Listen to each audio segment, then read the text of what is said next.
Så sid pænt, når du tykker, ikke også, skat? Far, hvorfor skal afrikanerne altid gå så langt efter vand? Jamen det er fordi, at mange af brøndene ligger meget langt væk fra de afrikanske landsbyer. Hvorfor har man ikke bygget landsbyen rundt om brønden, i stedet for at man skal gå så langt efter den? Jamen det er fordi, at mange brønde er anlagt efter, at landsbyerne er bygget.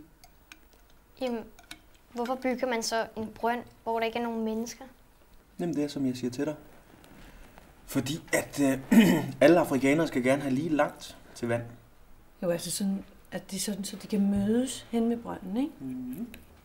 Ja, plus minus, ikke? Nogen har måske 1 kilometer eller 2 længere end andre. Det er det lav.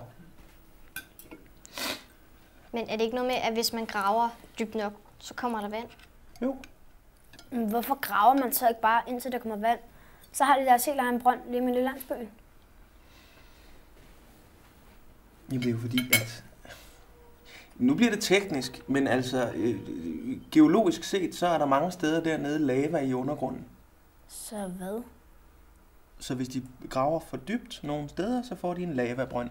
Og de kan ikke bruge lava til noget i Afrika. Jamen, de har vel specialbord. Ikke i Afrika. Det har vi på vores bredde. Ej, det bliver teknisk det her, ikke også? Nu holder vi lige en lille talepause, og så få hældt lidt benzin på motoren, ikke også? Spis.